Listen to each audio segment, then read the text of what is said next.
9K and above range on DraftKings. You're going to give you 3 GPPs, a cash play, and a fade. I'll start. I think I'm pretty locked in on this one. I had to narrow it down from a handful of names, but I feel pretty good about sticking to this throughout the week and not coming off of these names. I feel pretty good about it. I'm going to go with Patrick Cantlay, who I think is probably going to be a little chalky here as a past champ. $10,600. It's interesting that Justin Thomas, your highest priced guy, only 11-1. That's pretty low for a top notch guy. We've definitely seen 11-5, 11-9 earlier. I think before, at the restart, we've seen 12K before. So you get a little bit of a softer price up top. But I love the value for Patrick Cantlay and what he presents at 10-6. He checks obviously all the boxes. We've only seen him in one event since the restart where he finished T11 at the Travelers, but he is on record talking about how much he absolutely loves this golf course. And he said that before he won. I mean, everybody loves the golf course after they win on it, but he said that before he won and after he won. And I think Cantlay is just too good to pass up. The ball striking, the scrambling is good. I feel like Cantlay is as safe a bet as any. He loves putting on bent greens. So I love the upside there and the floor. I feel pretty good about Cantlay.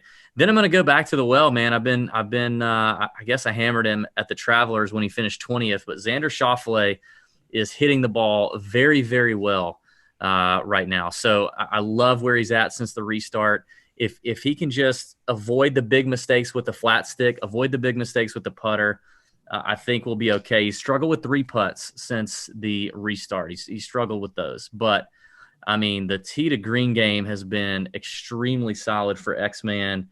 So I'm digging him at 10-2. And then finally, amidst all these big bad pros, I am going to go with Viktor Hovland, man. I'm going to keep riding the Viktor Hovland train. I love the ball striking. He's been absolutely on fire. He's played every event since the restart, but he's a young, just young sucker. Like, dang, the boy's just got the energy of a rabbit. You know what I mean? But he's playing incredibly. And when you look at the last few events since the restart, what's the area where he's seen the most improvement? It's strokes gained around the green. His chipping is better. He told us that he was going to be working on that during the quarantine. He came out at Colonial and said he'd worked on it in the quarantine because beforehand we all knew he was famous for saying how bad he sucked at chipping. And you look at his strokes gained numbers, and he's actually in the positive in strokes gained around the green, which you don't normally find out of him. And I think that's cool. I think that's really cool here, man. I give it to me because the boy don't miss a lot of greens, number one. But when he misses them, if he's chipping it a little better, I think I think he's coming, man. And he seems just primed and ready to go. And I don't mind taking him among guys like Justin Rose and Hideki, and I don't mind taking him. So I'm going to keep riding it. That may be a little chalky up top, but I'm not. I don't know. It doesn't bother me. I mean, Xander was 13% owned at the Travelers, which isn't super chalk. So yeah, I mean, Hovland's been pretty chalky every week, so he's probably going to stay chalky, but I don't care. I'll eat it. And I'm going to go Cantlay and cash. I think you can actually start your cash lineups there in that $10,000 range where Cantlay is. Normally I don't do that, but I just think he's such a lock. So I'm going Cantlay and cash. And my fade is going to be Brooks. And now I know he had a good finish. He had a good finish at Heritage at Harbor Town. But I still want to see the consistency. Even with that finish at Harbor Town, his iron play was basically he gained 0 strokes. He was dead even with his irons. Not great. Before that, when we came back from the restart at the Charles Schwab, he lost 5 shots on approach at the Charles Schwab. He gained them all back putting, which is great. I mean, he's a good putter. He's a great putter. But I would love to see the iron play a little tighter and a little more consistent for Brooks. I think he's motivated. We heard his press conference at the end of Heritage. He wants to win. I get it. But then you see him on Instagram this week showing half-naked pictures of his girl Jenna and his hands all over that ass. You know what I mean? Like, I don't know. Maybe he ain't that focused because the irons need to get dialed in a little tighter for me if I'm going to pay the 10-4 price tag when he's right there with Cantlay and Schauffele. So I will be fading Brooks. I do like to see him finish 7th. I do like a hungry Brooks, but I need those irons tighter. They've not been good. So that's it. All right. Well, there's a tad bit of disagreement here, and I will start, though, with my GPP plays, and I'm going to start with where the disagreement is. And I am on Brooks this week at 10-4. I like him a lot. Now, we've seen his ownership basically around like 10% owned since the restart in every single event, which I like. You get a guy like Brooks Koepka with 10% or less. If we see that again this week, that's pretty good leverage for a guy like him. The stats, you're right. Do you think we're going to see that, though, with everybody so excited about the 7th place finish and the press conference, towards the end of that, where he's talking about how motivated he is? He told his whole team he's ready for everybody to dig in and get ready. And, he's not going to be lower than 10%. I don't know. He was 11 at the Schwab, and he was 10.5 or 10.4 at the Heritage in GPPs. I would still expect him to be there may be a little bump, but I wouldn't expect him to be over 15% owned. Yeah, I don't think that's probably fair. But and here's the thing: you're right. You look at his strokes gained approach; he's 112th. It's kind of weird that he's 26 in greens and regulation when he's so bad on approach, but whatever. But he checks the box in strokes gained around the greens, and he's second in par 5 scoring, which I think you do have to score on these par 5s this week. And this is the week where you could do it, where they're going to be a little bit easier. He also checks the box. He's 11th in bent grass putting, strokes gained putting, if you look at over the last 100 rounds. Just going in with a little bit of momentum. He's had a couple weeks off. I like Brooks at 10-4. So a little disagreement there. I will play him. I'm with you with Xander. He was my other GPP play, so I'll skip over him. My last one is down at the bottom, and it's Rickie Fowler at 9,000. I'm just Rickie.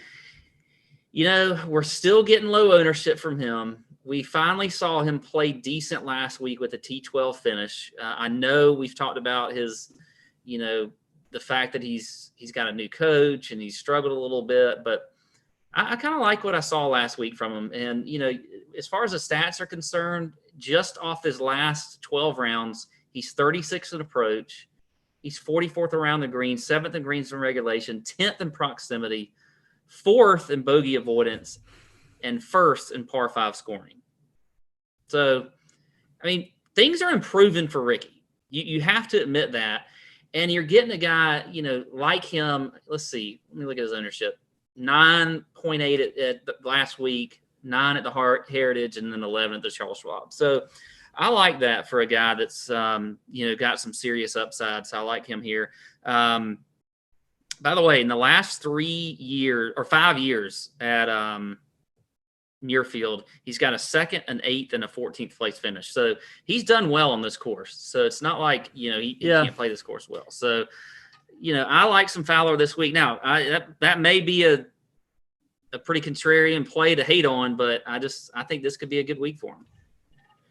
You're getting suckered into his first good week back, but it is his irons haven't been terrible. He's struggled off the tee a bit. The putter has been okay. It hasn't been Rickie Fowler level putting. They just haven't quite dropped. Maybe not. Now I will add, I didn't mention this. He is 3rd in the field in putting on bent grass greens. Yeah. If you go over a longer period, so he's comfortable on these type greens. So. That's another reason to look at Fowler this week. So we'll see. I actually like Hovland too, but I like him in cash. I'll put him in the cash slot here at 9,500 for all the reasons that you said. And my fade is going to be Jon Rahm at 10-9. And now this one's probably pretty bold, but Rahm he's 70th in the field in strokes gained approach, 83rd in proximity. He's 101st in opportunities gained. We haven't really seen much from him since the restart. It hadn't been, for a guy that's the 2nd highest priced guy this week. And most week he's been in the top 4. He misses the cut at the Schwab, T33 at the Heritage, and T37 at the Traveler. So that's not getting the job done for a guy that's priced where he is. And so I just don't know if, as hot as he was at the beginning of the year, and we haven't seen, based off his play, we haven't seen like a huge price decrease off of Jon Rahm. So I just don't feel like that's a good value to play him at. Now maybe during the week I'll look on Wednesday and I see him at 7 or 8% owned. I might really want to play him then. But you look at his ownership too. The last since the restart. I mean, he was over 16 at the Schwab. He was 11 at the Heritage, which is not bad. And then over 16 at the Travelers. So, I mean, his ownership's still been high, and we haven't seen the greatest of play out of him. So Rahm will be my fade there at 10-9. See, I kind of like Rahm. Like he didn't make my final three, but he's basically number 4 for me. I think what we've seen in Rahm is the Charles Schwab was his first event back. He missed the cut because he lost 4 shots putting. So the putter was ice cold. He brought the putter back to kind of his well, actually, he still hasn't brought the putter back to kind of his where he normally sits in terms of strokes gained putting. He had a fluky bad iron performance at the Travelers, and he still finished 37th. He lost over 4 shots at the Travelers, still finished 37th. I mean, he hasn't lost 4 shots. He hasn't lost that many shots since the WGC Mexico in 2019. And before that, it was WGC Bridgestone in 2017. So that was a major outlier performance with his irons. And I actually think that of all the courses he's played, Colonial, Harbor Town, and even Travelers, I actually think this sets up to be a better track for him because the fairways are wide. I said the distance doesn't matter as much, and it doesn't because it definitely pulls into play some of the shorter hitters that hit it tight. But I do think he can. I think he can use his length to his advantage here because I mean, typically he's a pretty accurate player off the tee for his length, and he's a top 10 iron player. I mean, like that's why he's one of the best in the world. So I actually think Rahm has some upside. I like the bounce back. You know, it's been a disappointing restart with a miscut and basically 2 top 40s, but I like a little bit of bounce back here for him. I have to disagree with you a little bit on that one. I think if we see some ownership that's, at lower levels, I could get swayed onto playing him, but right now he's a fade for me. Also, just a quick note, he did miss the cut the one time he's played here, which was 2017. He missed the cut. So just a little note there. I don't think that makes a lot of difference whatsoever, but the week he played here last, he did not play well at all across the board. I will say when I'm looking at this field, just overall, like down in that 6K range, there's not as many names this week that I feel great about. I agree with you there. Especially when you start thinking about the last couple of weeks with 150 something players, top 65 and ties, making the cut, and 6 of 6 in terms of DFS being a very rare thing to get. I'm a lot less inclined to play some of these 6K guys this week. There's just not as many names that pop out to me. Now, there's 4 that I wrote down, so I'm still going to give them to you. But, last week, even the week before that, I liked a lot more. So, I think you need to have some of these studs up top. I think that's going to be required just because of the upside. And I'm not even really a huge fan of the 8K range. So it's all about, for me, it's going to be like hanging out in the 9K and above, trying to get as many of those players as I can in a lineup and then not dipping below 7 to kind of fill out my roster. And then in terms of betting, I'm just going to kind of pound the middle. And there's a few value plays I see on the betting odds as well. So let's get into the 8K range. Pat, you want to start this one off? Tell me your 2 tournament plays, your cash play, and your fade, and any bets that you may have. If you have any bets starting out here. So I will start with my 2 GPP plays, and it's going to go. I'm going to start with Kuch. I like Kuch this week. He's obviously won this tournament before. We haven't seen him since the Heritage, where he didn't have, the greatest of starts there. What did he finish there? T41 when he was relatively high end. So I think that means we're just going to get a little bit of a, his ownership might be just a little bit less, but he checks a box in putting on bent grass. He's 18th in the field there. I think that's a huge thing for him. And then you look at, his stats, they're kind of across the board. Hang on. Sorry, I lost. Hey. Yeah. Matt Kuchar. Have you heard of him? Matt Kuchar? Yeah. So he hasn't, look, I don't think the stats are they're not great for him, but I just feel like this is a course that is a great fit for him. And he also, he doesn't have a whole lot of high scores here. He's second in bogey avoidance. Kuchar, for me, it's an ownership deal, though. That's really the play for me. I feel like he's going to have a lot less ownership than he normally has. He's pretty safe at 8,500. And I don't know if I'd play him in cash, but I do like him in GPP, so I like him. I like Jordan Spieth at 8,600. I'm going to play him. You're gonna go to Spieth. Tell me why. Tell me why. Tell me why, homie. I mean, this is a great course for him. He loves this course, and I don't care if the greens are. I don't care if the greens are or slow, fast, whatever. This is a course that he loves. He's number one in the field in strokes gained putting on bent grass greens. So I feel like he can have a good putting week. We do know that he has been all over the place with his driver. I don't necessarily think that matters quite as much this week. I think he can still miss the fairway as long as he doesn't miss it by like 40 yards like he does sometimes. But we've seen his approach game improve. Said than done. Yeah. I mean, we've seen his approach game at least improve a little bit. He's not going to be like in the top 20 in the field, but he's definitely in the top first half of the field. And I just think, we continually get low ownership from Spieth. Nobody believes in him. The DFS world doesn't believe in him. So if you listen to other podcasts, nobody wants to play him. And it's evidence in his ownership, which we've seen since the start of the new season. I mean, where let's look. He is 6% in the Travelers, 6% at the Heritage. Yeah. He was 16% at the Schwab, but that was because his course history there is just absolutely ridiculous. And everybody forgot about Spieth because that was the first event back, and they forgot that, okay, wait a second, we don't really know if he's back or not or whatever. And what's weird is he was 17% owned at the Schwab, finished 10th, and then the next week at the Heritage, he was 7%. He was 7. Now, and he drunk slammed, he didn't drunk slam, he finished like DFL, which I guess people saw coming, but I mean, the irons weren't as good at the Schwab, and he gained all of his strokes at the Schwab putting, but that's what he does. I think Spieth is if I were going to play Jordan, which as of now I am not, but let me have a conversation here with you about him. If I were going to play Jordan in DraftKings, I would play him in mass entry large GPPs. I would not play him in cash. I would not play him in a high dollar single entry contest. You could play him in like the $5 single or the $20 three max or the $12 albatross or the $33 dog leg, maybe the $100 single entry. But like, I'm not interested in putting a ton of money on him, but he is one of those players who his ceiling, I think, is still pretty good for Jordan Spieth on Muirfield.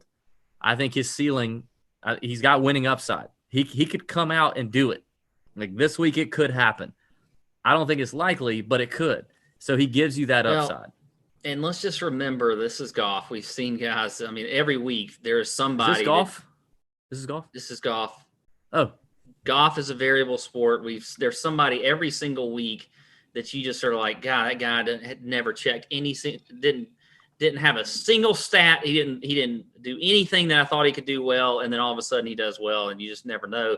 But they might be comfortable in the course. But I like Spieth, and I think we're going to get him again at lower ownership. So I will play him. Adam Hadwin will be my cash play at 8,200. I just think, the guy's been in incredible form. He's definitely checking boxes. You look at he's checking in strokes gained approach. He's number one in the field in greens and regulation, 13th in proximity. He putts extremely well on bent grass greens. You're getting him at a good price at 8,200, coming off of good recent results with a T4 last week. So I think Adam Hadwin is a solid cash play here at 8,200. My fade is going to be the guy that finished second last week, and a guy that I actually ended up with in a few lineups, and that is Matthew Wolfe at 8,100. I feel like there's going to be a little bit of an ownership boost for him, and I don't. Yeah, there is going to be. And I just don't know if I want to take part in that. If you notice, he is very hit or miss. Like, he was second last week, but he missed the cut the 2 weeks prior to that. And then nothing better than a 52nd place finish when the season was going strong, so the 52nd was at the Arnold Palmer. I mean, he's just a very streaky golfer who I have a problem with having a lot of confidence in. And you're getting him at 8,100, coming off a second place finish. I just think he makes for like just kind of a sucker play this week. especially if he gets, pretty high ownership. I don't know where it is right now, but so he will be my fade. I like the fade. I mean, and here's the thing with Matt Wolfe. We've talked about this on the show a bunch. Like, I am not sure that the jury is out on how repeatable that swing is week in, week out, year in, year out, and especially down the stretch on Sunday with a lead. As we saw, it wasn't great. But when he's on, he can go stupid low. Like, he really can. Stupid low. And so if we continue to see that in his young career, that makes him a guy that, like I kind of just said about Spieth, has a really high ceiling, that maybe when you start to, when you see him dip in the low 7K in DFS or the high 6K, which is where he was last week. He was in the high sixes. Now which is one of the reasons that put me on him last week. I mean, I saw him down there and I was like, oh, wait, Matthew Wolfe right there. So that's one of those guys. Yeah, that's one of those guys where at that price you have so much upside.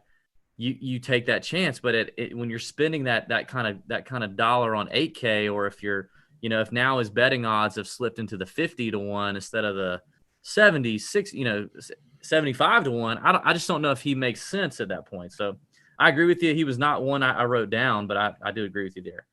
All right, my two tournament plays. You already mentioned one is Matt Kuchar. Completely agree with Kuch here. I'm gonna hope that the rust has been knocked off, and he's going to come here to Muirfield ready to roll. And I always love the value that you get with Kuch, the low floor. And again, less than 4% back-to-back weeks have had 6 of 6 in the Millie Maker.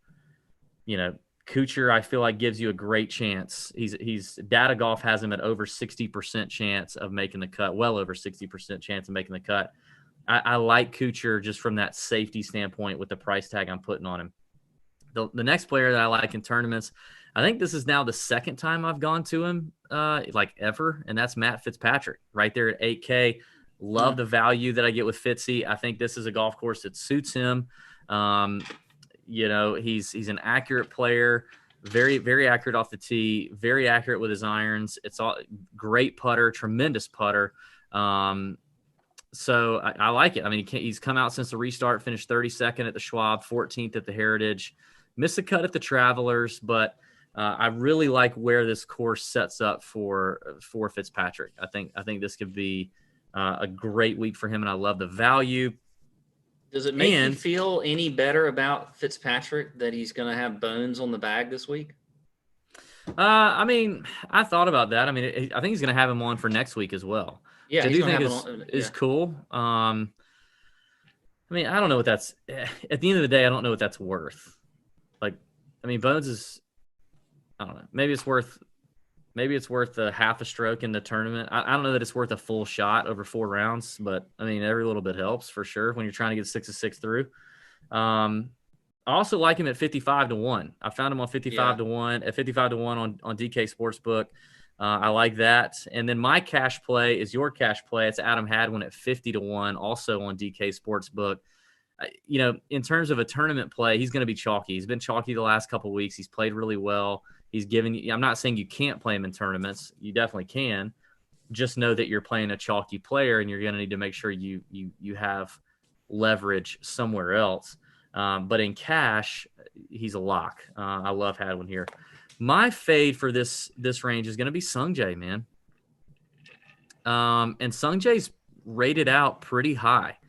But what I don't like about Sungjae since the restart is Sungjae's irons need to be rebooted. Like, somebody needs to check the wiring on Sungjae's motherboard and figure out why he can't hit an iron all of a sudden. Since, in his last 3 events, last week, the Travelers and the Heritage, by the way, in typical Sungjae fashion, he's played every event since the restart. This will be event number 5, okay? And he's only missed 1 cut. So let's see, he's going on 4, 8, 12, 14. So he's played 14 rounds since the restart, tournament rounds since the restart. But in the last 3 events, he's not gained a single shot in approach. He lost 2 shots last week, 2 shots at the Travelers, more than a half a shot at the Heritage. I don't like that. And that's not where Sungjae has been historically. We're not seeing that. And this is we talked about, this is a very much, we say this a lot, but this is for sure a second shot golf course. And I want to see Sungjae a little more dialed in, hitting it into on the proper tiers of these greens before I play him at 8,900. So Sungjae for me is a fade, a kind of, I guess you would say more of a bold fade in this range. Yeah, I actually thought about him as a fade, and I wasn't bold enough to say that he was a fade, but I agree. Like I think you're onto something there, so I'm with you. Yeah, I mean, yeah. Props to Fantasy National too for some of the new stuff they've built in over here with this new the new sneak peek feature where you can build these models out, because being able to look at some of this stuff so much quicker allows me to dive deeper on a Monday, so I can really like get in there. I have time to like really get in there and dig. So shout out to Fantasy National. If you guys haven't joined Fantasy National so far, I don't know what you're doing. If you're betting on golf or playing DFS golf, you need to be a member at fantasynational.com/TJ. Or whenever you sign up, it'll ask you, how'd you hear about us? Type in Tour Junkies. You get 20% off any membership that you pick there. You can get a weekly membership, a monthly, or an annual. And if you get the weekly and you just want to try it and you love it, and then you sign up for the annual, you still get the 20% off. It's a great deal. It's where we get, all of our stats. Like, it's a fantastic spot. You got lineup optimizers, lineup builders, all kind of tools, whether you're betting or playing DFS. So fantasynational.com/TJ. We've been using old Fantasy National for what, like three years now? 3 years at least, yeah. God, it's made my life way easier. It's definitely a lot better than when we first started. Love it. All right, let's get to the 7K. Now, this is a tough range for me. I like this range a lot, and this is where I think you really need, if you're going to be winning, if your screens are going to be green on Sunday, this is where it's at. So, man, there's so many decisions, dude. I like so many players here. Why don't you start? Because I'm still trying I'm still trying to figure it out. Well, I'll start with Cash, and I kind of debated back and forth between this guy and Cash, but I still think you can play him in cash, and that's Joel Damon at 7,700. I think he's a good cash play. I think this is a great course fit for him. I mean, you look at all the stats across the board. I mean, he's checking the box in approach, greens and regulation, proximity, bogey avoidance. He's 10th in the field in opportunities gained. If he has a good putting week, he should easily make the cut and then some, have a chance to win. I think if you're looking at Joel Damon, like this week versus next week with the course playing a little bit more difficult, I like him way more this week than I do next week. So I'm a big fan of Damon this week at 7,700. I kind of like him on both. I mean, it could be both, but I'm just saying I think he's going to have a better chance to score this week. So we'll see. But I do like him at cash. Oh, dear. Oh, dear. Oh, dear. Man down. You want me to go? Did you think your co-host was about to have a heart attack for the first time ever on the show? What if you did? What if you did, though? Wouldn't that be crazy? I mean, I hope you don't die. I mean, you had a tiny seizure one time. I did. Oh no, I had I had like a TIA. I had like a mini stroke, is what that was. Not a seizure. I didn't have a seizure. Mini stroke. Had a TIA. Yeah. But it would be crazy. Like, imagine how much pub we would get if you like did have a heart attack live. And again, you recovered fully. In fact, okay, so I was alive. I was about to say you had such a timely heart attack that it actually exposed to the doctors that you were almost completely blocked. You know what I mean? Mm-hmm. And then they were able to go in there and fix it and like basically prolong your life for another like 20. But you still like did have a heart attack live on the show. Like that could be a viral video. We could blow up. Would you be willing? Yeah, I'd be okay with that. Yeah. Okay. As long as I wasn't dead at the end of it. Like, have some fries, man. There's a success story here at the end. Yeah. I'm not. I don't want you to. I don't want it to be the widowmaker. You know what I mean? I just want you to just a little bit. Okay. Anyway, back to the picks here. I'm liking Scott Stallings at 7,300. We've seen him play extremely solid just, since we've come back here. And he still stays relatively cheap. I mean, he's at 7,300. He was T48 at the Heritage, T6 at the Travelers, T39 last week, where he really had a chance. He came in strong to the weekend and just kind of faltered a little bit on the weekend. Yeah, we had him at 100-1 too on freaking. Oh, yeah, and just painful. didn't. I mean, you had to score though on the weekend. You had to at least be like, 12 under on the weekend to be in the top 15 or whatever. And he just wasn't. Yeah. So, but I still like him at 7,300. There's a lot of guys really that you could talk about here that I like. Yeah. And let's see, another guy that I like, bottom end of it, Zack Johnson at 7,100. I think he's a good play this week. I haven't even talked about him. I didn't see that Zach Johnson coming. Look, you're going to get Zach Johnson. I didn't see you pulling your Johnson out.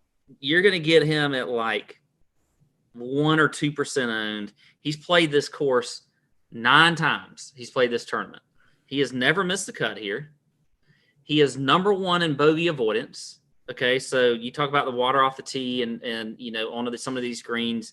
I think that's important there. I think the ownership's going to be low. He's top 10 in the field in putting on bent grass greens. And you know what? I mean, his form hasn't been terrible. He did miss the cut at the Heritage, but he had a T11 at the Travelers, T43 at the Schwab. He's got some upside, I think, at 7,100. So I think Zach Johnson is just kind of an out there gut play that you can go with this week, because there's a lot of guys that we could talk about who we've been talking about most weeks, like Patrick Rogers and Harold Varner and those type guys that have been pretty popular over the last few weeks. But you're going to get Zach Johnson very low owned. Let me pull him up just to give you a little example. Do you like Zach? So he was at 0.3 at the Travelers. Yeah. He's not going to be high. It's 0.8. And we're talking GPP plays right here. So. Right. I'm not just going to give you the Harold Varner, who I like. I like him. I like Patrick Rogers this week. My cash play is Kevin Streelman. I think Kevin Streelman's a great play this week. He'll probably have a little bit higher ownership, but I think he's a good play as well. Kevin's okay? I got a number of things going on here. I don't know that I like Zach as much this week at Muirfield as I do Zach next week at Muirfield. I like Zach better on the firmer, faster, higher rough in the fairway, some more penal if you miss it, faster greens. I feel like I like Zach better there. But I mean, I don't hate it. I just think if I was gonna pick a week to play him, I would play him next week. That's just me. You mentioned Streelman. What? Let me finish my thought. It's called a rebuttal, Streelman. Patrick. Yeah, I'm okay with that. With Streelman, let me go back to him. He had a great week at the Travelers, finished runner-up. But I mean, before that, he sucked on 2 courses that were just as good a fit for him as this place is. I mean, actually, I would argue Heritage and Colonial, Harbortown and Colonial, probably better fits for him than TPC River Highlands. Well, but he's played well here. You look at 4 of the last 5 times he's played here. He's finished in the top 20 with a 5th place last year.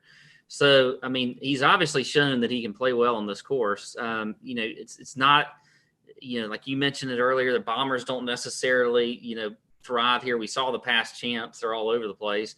I think Streelman makes for a good play. I do think his ownership will be interesting to look at. But, I mean, look at his stats. He's 35th in strokes gained approach. He's 10th in greens and regulation, 27th in par 5 scoring, 54th in opportunities gained. So I think I like Streelman this week. I think it's a good play. I have a bonus play, by the way, that I love. I got a couple of them. Cam Champ at 7,700. 2 straight top 15 finishes.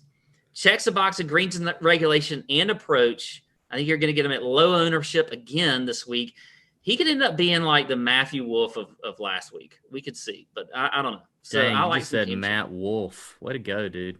I don't know how you said it last time. You actually said the L in there that time. Okay. Anyway, go ahead. You go, man. With the 7K range. Congratulations. Yeah, this is tough. First of all, I'll go ahead and say I 100% agreement on Joel. He's my cash play. He's definitely a tournament play. If you want to do that, he's going to be chalk, but play him. If you're a Nut Hut member, we tend to get at least some sort of a readout on whether our Joel love should be confirmed or denied by Wednesday night. So pay attention to that. But I'm going to go with a guy up top at 7,900, Byung-Hun An, who has not played great since we restarted, but I like the upside. I like the dart throwing ability of Byung-Hun An. He's one of the best. That was my fade, by the way, which I never mentioned. Oh, was it? Okay. He's one of the best. He's fifth in this field over the long term in strokes gained around the green. He's always been a fantastic chipper, and scrambler around the greens. He's not that accurate, but I think the wider fairways help him out a little bit here. So I think shitty putter. Yeah, but he's always been that way. He's 143rd in the field in strokes gained putting on bent. Yeah, well, actually, believe it or not, bent's his best surface. So how is bent his best surface? Like it is. It's his best surface if you look over the long term. But then talk about like you got to be impressed with his like badness on greens in any surface. His green. He's a horrible putter. Okay, but horrible putters. But he's a good player. I'm not saying they have fluky weeks. I mean, he finished fourth at the Honda, ninth at the Waste Management. He's got a ton of upside. We know Byung-Hun An has been very close for a couple years now. And I think in this week where I think it's going to be a little more of a birdie fest, I kind of want a little piece of that upside action. That's all I'm saying. I also am going to drop down and have a little bit of Billy Ho. I like the accuracy from Billy. I like the course history here. I like the fact that I feel like I'm going to get a cut maker out of Billy. I think he'll be kind of mid-range popular. He hasn't come out and really killed it since the restart, so that might suppress ownership a little bit. But overall, long-term, Billy is a very accurate player, solid iron player, and I like the value at 7,500. I'm going to go back to the well. We were both on him. We both mentioned him last week. He finished T8 at the Rocket Mortgage, and he was only like 8% owned, and that was Maverick McNeely. I'm going to go back to Maverick. I think he's an interesting play here. Another guy who just puts the lights out and a pretty solid ball striker and just pretty solid tee to green all the way around. So I'm going to go with on Billy Ho and McNeely. But man, there are a lot of other names in here. So Byung-Hun An is 70-1, Horschel's 70-1, McNeely's 130-1, which I think is stupid long on DraftKings Sportsbook for a guy who's had some top tens on tour. He's playing good right now. He's trending nicely. I think that 130 number is a little too high. By the way, Joel Damon 100-1. I think that's very high as well. I would rather have the Damon, and if I had to pick two out of there, I'd take Damon at 100-1 and McNeely at 130-1. For sure. So I do like that. My fade, I talked about Streelman a little bit. I actually think, I'm going to argue with you a little bit here. I think Cam Champ's a fade. Maybe we do a Cam Champ, Byung-Hun An bet. You know who loses more strokes putting on bent than Byung-Hun An? His name is Cameron Champ. Cam Champ sucks putting on bent green. He absolutely sucks putting on bent greens. Now, we don't have as much. He's done a little better. Yeah, but we don't have as much of a history with Champ than we do with On. We've got 30-something events, which is not a small sample size, but out of that sample size, it's not been great. He's a horrible chipper, horrible scrambler, short term, long term, horrible scrambler. So if he's missing greens, he is not likely to get up and down and make it happen. He better be hitting greens. And as I mentioned, length is not as important. Last week at the Rocket Mortgage, he gained 5.7 strokes off the tee because he just blasted it all over the yard. He's not going to – you don't necessarily do that here at Muirfield. He gained 2.7 the week before. I just don't feel like this is one of those spots to play Cam Champ. That's the thing with you when you look at Champ. I mean, these are all these courses are like, tight tree line. You talk about the Charles Schwab where he finished T14. And then last week at the Rocket Mortgage, which I think is even a little bit more wide open than you see at Colonial. And he's known for being a bomber, but he's still playing extremely well. I mean, coming off of the restart. I mean, 2 straight top 15 finishes, in the only 2 starts off of 3 months off. So I don't know what he's working on or what's working, but something is, and he's playing well. And you're right, Bent's his worst surface, Bermuda's his best surface. I guess if you look at it, he's definitely gaining strokes off the tee. He's gained 3 strokes on approach at the Charles Schwab, and his putting has been really good. I mean, actually, because we talk about how bad his putting is, I mean, he's gained strokes in the only 2 events he's played. So, maybe that's what he did. Maybe that's what he did in the offseason. He just spent, like, he had his own little putting green because he couldn't go anywhere else. So maybe he just putted his ass off for 3 months. I don't know. By the way, oh my God. What? Look at this. I can argue with you just like you can argue with me. Lost strokes at the AT&T, lost strokes at the Genesis, lost strokes at the Arnold Palmer, and then gains 2.8 at the Schwab and gains 1 at the Rocket Mortgage.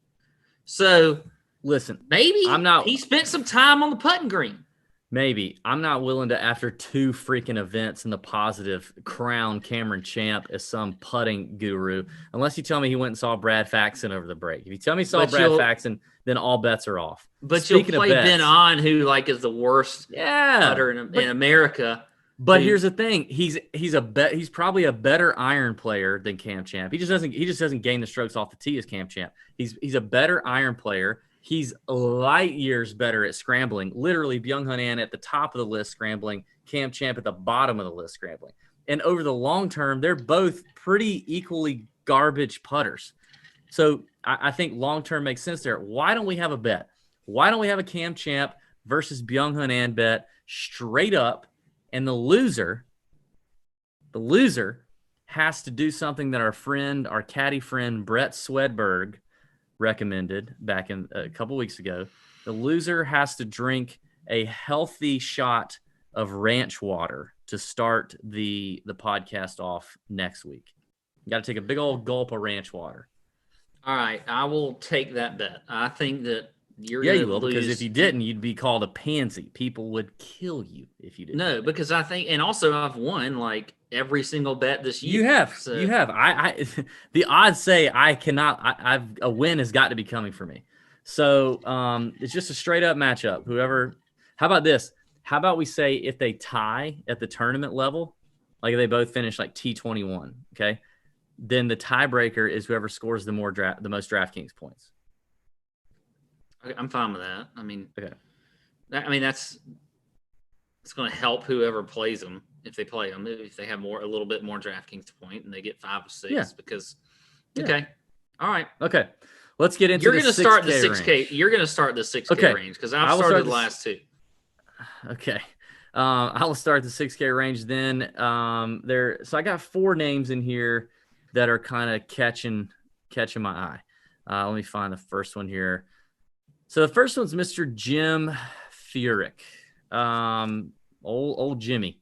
I don't love it. Okay, this isn't the one I feel the greatest about, but in terms of someone who has a lot of experience here, who from a long-term course fit definitely fits the bill in terms of being extremely accurate, hitting a lot of greens in regulation. Obviously, Jim is there now. Similar to Zack Johnson, he may be one that I prefer to play next week, but he's just one in the 6K range that kind of catches my eye. One that I like, that I think you can get a little more leverage out of and maybe have a little better upside, is Richie Werenski, who's been playing pretty good since the restart, and he's trending nicely. Came off and started the restart by making a cut, but finishing 58th. Okay. Then he went to the Travelers, finished 46th. Then he played last week and finished 21st. He's trending nicely. The ball striking is getting there. And if you look, his best putting surface over his career is bent grass. Okay. And then when you look at fairways gained, he has been extremely accurate the last couple of weeks. just last week at the Rocket Mortgage, he gained 7.4 fairways on the field, which is pretty freaking good last time I checked. Greens and regulation numbers off the charts. $6,800 for Richie Werenski, who's been putting the lights out as well, and fairly accurate, I think, is a neat play. Now, I'm going to skip over Matt Naismith, as I'm sure everyone is shocked to see me do. Not that I don't like Matt Naismith. He is definitely of interest. But I'm going to go with a guy who we've not seen yet.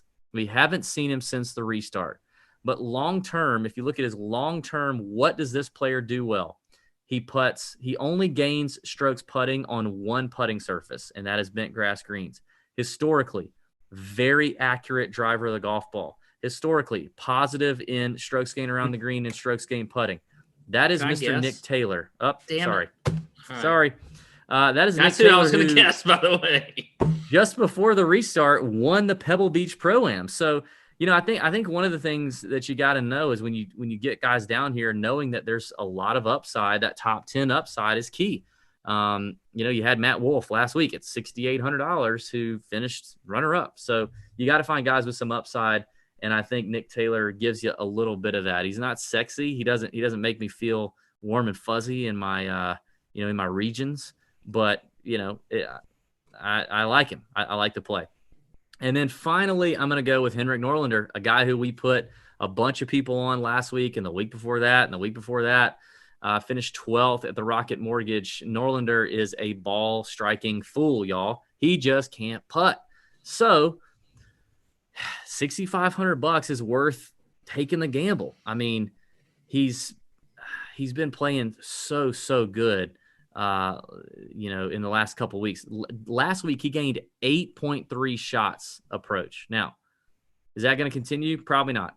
But I think you can get, if you want a $6,500 player, if you want a $6,700 and below $100 player who can make a cut, I think Henrik Norlander can check that box for you.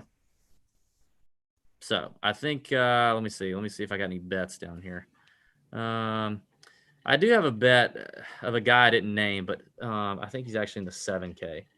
I think I skipped over Sepp Straka at 175-1. He's another player I like. So there you go. That's right, it for me.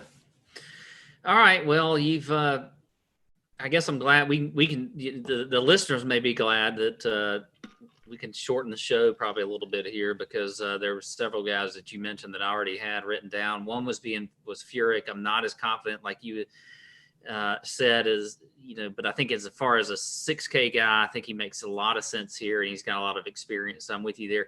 Richie Werenski was my guy that I liked a lot, and so probably maybe I shouldn't be surprised that you mentioned him as well, but I will be playing him. I think he's a good play here. There's not, and Nick Taylor also was another one. I was kind of surprised you mentioned him because I thought you might stay away from a guy who hasn't started back. Since the restart, but I do like him. Who can I add right now that you did not mention? There's a few names that are interesting, but I just don't feel great about this range, honestly. Yeah, and that's the thing is that I don't think I'm going to play a ton of guys. Now I'll say it. Here's a guy that's just not exciting at all, but is just a very solid golfer, and that's Michael Thompson at 6,900. I mean, the guy is just nobody. He gets no love, and he's solid as they come. He's made all three cuts since the start, with the T8th being at the Heritage, which is a good course for him. And this is another good course fit for him. He's not the longest off the tee, but he's a good. He's great as far as his iron play and everything else. So I think that Michael Thompson, he's 37th in the field in strokes gained approach. He's 15th in proximity. Avoids the big numbers. He checks a box in bogey avoidance. So I think that Michael Thompson could be a pretty good play this week at 6,900. Pretty kind of safe play that you could go to. Now, not for cash, but again, a guy that's a cut maker, that's not very exciting, that's going to have low ownership. So I like him as far as tournaments are concerned. So there you go. Those are my GPP plays for the Workday Charity. Awesome.